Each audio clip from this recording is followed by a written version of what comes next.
Honest J. Nowak. Oh yeah.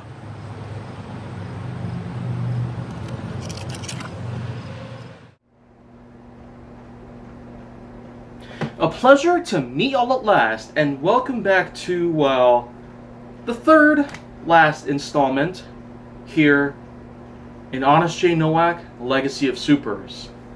And now, I will say, for sure, that although this thing is coming very close to an end, I will say there still is plenty more to talk about here.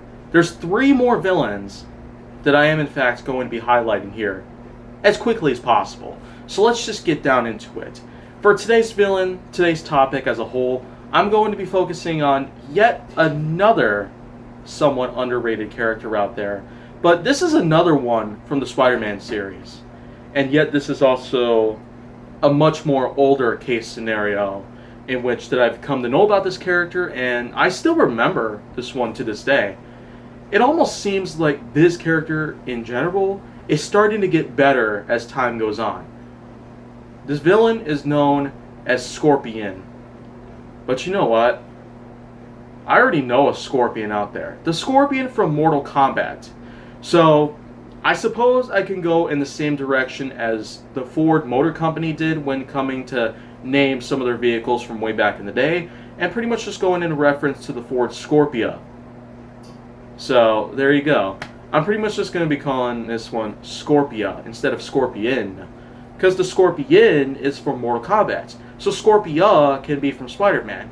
If it's an easier distinction, then well, I hope that you can make sense of it.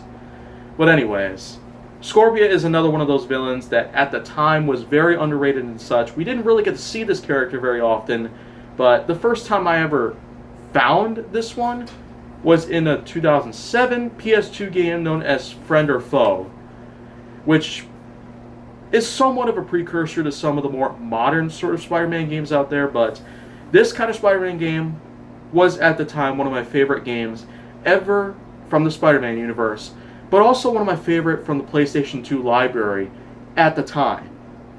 I've still got some of my top favorites as far as I could tell, but Spider-Man Friend or Foe was one of the best that I might have ever had to play.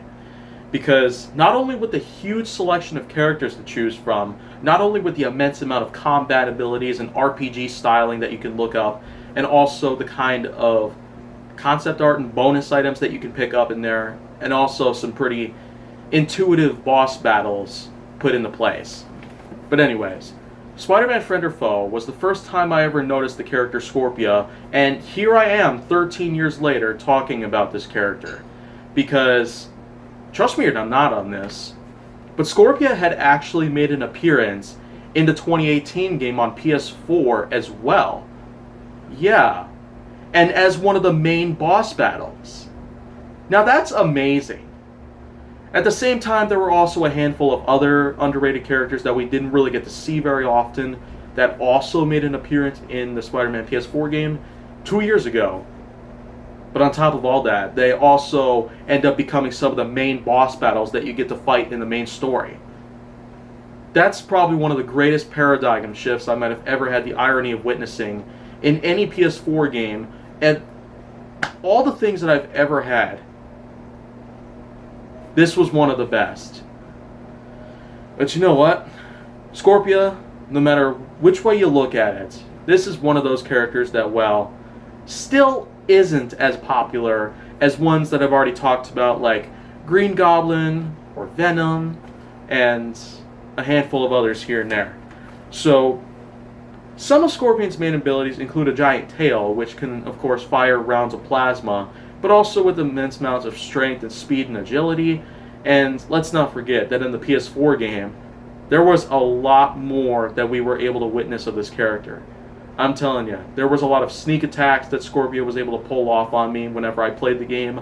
And not to mention, Rhino was also on the scene as well. So it's a Scorpia and Rhino fight at the same time. A double boss battle. That was exciting. It really kept me wondering what were they going to do next. But in the end, if you played the game, then well, Scorpia and Rhino, they both end up getting trapped in a crate that Spider-Man pretty much set up as a trap for both of them to go into. So that's quite a satisfying ending to quite a satisfying boss battle in a way.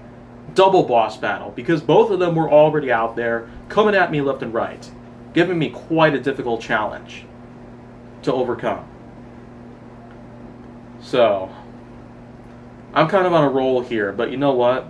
There's still 2 more to go.